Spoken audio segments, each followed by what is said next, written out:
सीरत अन्नबी सल्लल्लाहु अलैहि वसल्लम। उन्वान, हज़रत उम्र रज़ी अल्लाह अन्हा इस्लाम लाते हैं। उसी तरह हज़रत अब्बू सलमा रज़ी अल्लाह अन्हा ने भी अपनी बीवी हज़रत सलमा रज़ी अल्लाह अन्हा के साथ हिजरत की। हज़रत आमिर इब्न अबी रबिया रज़ी अल्लाह अन्हा ने भी अपनी बीवी के साथ हिजरत की। जिन सहाबा ने तन्हा हिजरत की उनके नाम ये हैं: हज़रत अबद अर्रहमान इब्न औफ, हज़रत उस्मान इब्न मज़ून, हज़रत सुहेल इब्न बीज़ा, हज़रत ज़ुबैर इब्न उलवाम और हज़रत अब्दुल्लाह इब्न मसूद रज़ी अल्लाह अन्हुम। किफ़ार को जब उनकी हिजरत का पता चला तो वो ताक़ुब में दौड़े, लेकिन इस वक्त तक ये हज़रात बहरी जहाज़ पर सवार हो चुके थे। वो जहाज़ ताजिरों के थे। इस तरह ये हज़रात हबशा पहुँचने में कामयाब हो गए। कुछ अरसे बाद इन लोगों ने एक गलत खबर सुनी। वो ये थी कि तमाम कुरैश मक्का मुसलमान हो गए हैं। इस इत्तिला के बाद हबशा के बहुत से मुहाजिरीन मक्का रवाना हुए। नज़दीक पहुंचकर पता चला कि इत्तिला गलत थी। अब इन्होंने हबशा जाना मुनासिब न समझा और किसी न किसी की पनाह हासिल करके मक्का में दाखिल हो गए। पनाह हासिल करने वाले इन मुहाजिरीन ने जब अपने मुसलमान भाइयों पर उसी तरह बल्कि पहले से भी ज़्यादा जुल्म व सितम देखा तो इन्हें ये गवारा न हुआ कि हम पनाह की वजह से इस जुल्म से महफूज रहें। लिहाजा इन्होंने अपनी अपनी पनाह लूटा दी और कहा कि अपने भाइयों के साथ जुल्म व सितम का सामना करेंगे। हज़रत उम्र रज़ी अल्लाह अन्हा इस वक्त तक इस्लाम दुश्मनी पर कमर बांधे हुए थे। एक रोज़ वो मक्का की एक गली से गुजर रहे थे कि इनकी मुलाकात एक कुरैशी शख्स से हुई। उनका नाम हज़रत नईम इब्न अबद अल्लाह रज़ी अल्लाह अन्हा था। ये इस वक्त तक अपनी कौम के खौफ से अपने इस्लाम को छुपाए हुए थे। हज़रत उम्र रज़ी अल्लाह अन्हा के हाथ में तलवार थी। ये परेशान हो गए, उनसे पूछा कि क्या इरादे हैं। वो बोले, मोहम्मद को कत्ल करने जा रहा हूँ।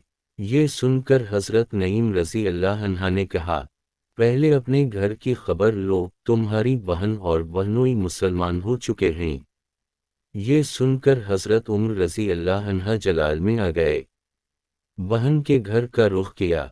हज़रत उम्र रज़ी अल्लाह अन्हा की बहन का नाम फ़ातिमा था। उनके शौहर हज़रत सईद बिन ज़ैद रज़ी अल्लाह अन्हा थे।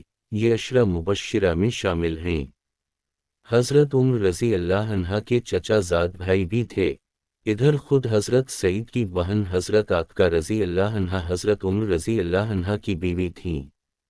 बहन के दरवाजे पर पहुंचकर इन्होंने दस्तक दी। अंदर से पूछा गया, कौन है? इन्होंने अपना नाम बताया तो अंदर यकलखत खामोशी छा गई। अंदर उस वक्त हज़रत खुबाब बिन अरत रज़ी अल्लाह अन्हा इन्हें कुरान पढ़ा रहे थे। इन्होंने फ़ौरन कुरान के औराक छुपा दिए। हज़रत फ़ातिमा रज़ी अल्लाह अन्हा ने उठकर दरवाज़ा खोला। हज़रत उम्र रज़ी अल्लाह अन्हा फ़ौरन बोले, ऐ अपनी जान की दुश्मन, मैंने सुना है तो बेदीन हो गई है। साथ ही इन्होंने इन्हें मारा। उनके जिस्म से खून बहने लगा। खून को देखकर बोली, उम्र तुम कुछ भी कर लो, मैं मुसलमान हो चुकी हूँ। अब हज़रत उम्र रज़ी अल्लाह अन्हा ने पूछा, ये कौन सी किताब तुम पढ़ रहे थे, मुझे दिखाओ। हज़रत फ़ातिमा रज़ी अल्लाह अन्हा बोलीं, ये किताब तुम्हारे हाथ में हरगज़ नहीं दी जा सकती, इसलिए कि तुम नापाक हो। पहले गुस्ल कर लो, फिर दिखाई जा सकती है। आखिर इन्होंने गुस्ल किया, फिर कुरान मजीद के औराक देखे। जैसे ही उनकी नज़र बसम अल्लाह अर्रहमान अर्रहीम पर पड़ी, उन पर हैबत तारी हो गई। आगे सूरह ता थी, इसकी इब्तिदाई आयात पढ़कर तो उनकी हालत गैर हो गई। बोले, मुझे रसूल अल्लाह सल्लल्लाहु अलैहि वसल्लम के पास ले चलो। हज़रत खुबाब बिन अरत और हज़रत सईद बिन ज़ैद रज़ी अल्लाह अन्हुमा इधर इधर छपे हुए थे। इनके अल्फाज सुनकर सामने आ गए। बाज़ रिवायात में ये आता है कि हज़रत सईद बिन ज़ैद रज़ी अल्लाह अन्हा को भी हज़रत उम्र रज़ी अल्लाह अन्हा ने मारा पीटा था। इसका मतलब है सिर्फ हज़रत खुबाब बिन अरत रज़ी अल्लाह अन्हा छपे हुए थे। बहरहाल इस मौका पर वो सामने आ गए और बोले, ए उम्र, तुम्हें बशारत हो, अल्लाह के रसूल सल्लल्लाहु अलैहि वसल्लम ने दुआ मांगी थी कि ए अल्लाह, دو آدمیوں میں سے ایک کے ذریعے اسلام کو عزت عطا فرما، یا تو عمرو ابن حشام ابو جہل کے ذریعے یا پھر عمر بن خطاب کے ذریعے۔ ایک روایت کے مطابق آپ نے فرمایا تھا، ان دونوں میں سے جو تجھے محبوب ہو اس کے ذریعے اسلام کو عزت عطا فرما۔ آپ صلی اللہ علیہ وسلم نے یہ دعا بدھ کے روز مانگی تھی۔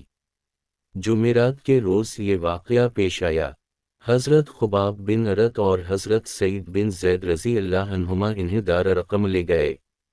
دروازے پر دستک دی گئی، اندر سے پوچھا گیا کون ہے؟ انہوں نے کہا عمر ابن خطاب۔ یہ بات حضور صلی اللہ علیہ وسلم کو بتائی گئی کہ دروازے پر عمر بن خطاب ہیں۔ آپ نے ارشاد فرمایا دروازہ کھول دو، اگر اللہ تعالی نے اس کے ساتھ خیر کا ارادہ فرمایا ہے تو ہدایت پالے گا۔ دروازہ کھولا گیا، حضرت حمزہ رضی اللہ عنہ نے انہیں اندر آنے کی اجازت دی، پھر دو صحابہ نے انہیں دائیں بائیں سے پکڑ کر آپ کی خدمت میں پہنچایا۔ آپ نے فرمایا انہیں چھوڑ دو۔ انہوں نے حضرت عمر رضی اللہ عنہ کو چھوڑ دیا۔ وہ نبی اکرم صلی اللہ علیہ وسلم کے سامنے بیٹھ گئے۔ آپ صلی اللہ علیہ وسلم نے ان کے کرتے کا دامن پکڑ کر انہیں اپنی طرف کھینچا اور فرمایا اے ابن خطاب، اللہ کے لیے ہدایت کا راستہ اختیار کرو۔ انہوں نے فوراً کہا میں گواہی دیتا ہوں کہ اللہ تعالی کے سوا کوئی معبود نہیں اور یہ کہ آپ اللہ کے رسول ہیں۔ ان کے یہ الفاظ سنتے ہی نبی اکرم صلی اللہ علیہ وسلم اور مسلمانوں نے خوشی سے بے تاب ہو کر اس قدر زور سے تکبیر کہی، مکہ کے گوشے گوشے تک یہ آواز پہنچ گئی۔ آپ نے 3 بار ان کے سینے پر ہاتھ مار کر فرمایا اے اللہ، عمر کے دل میں جو میل ہے اس کو نکال دے اور اس کی جگہ ایمان بھر دے۔ اس کے بعد حضرت عمر رضی اللہ عنہ قریش کے پاس پہنچے، انہیں بتایا کہ وہ اسلام لے آئے ہیں۔ قریش ان کے گرد جمع ہو گئے اور کہنے لگے لو عمر بھی بے دین ہو گیا ہے۔ عتبہ بن ربیعہ آپ پر جھپٹا، لیکن آپ نے اسے اٹھا کر زمین پر پٹخ دیا، پھر کسی کو ان طرف بڑھنے کی جرأت نہ ہوئی۔ اس کے بعد آپ نے اعلان فرمایا اللہ کی قسم، آج کے بعد مسلمان اللہ تعالی کی عبادت چھپ کر نہیں کریں گے۔ اس پر نبی اکرم صلی اللہ علیہ وسلم مسلمانوں کے ساتھ دار ارقم سے نکلے۔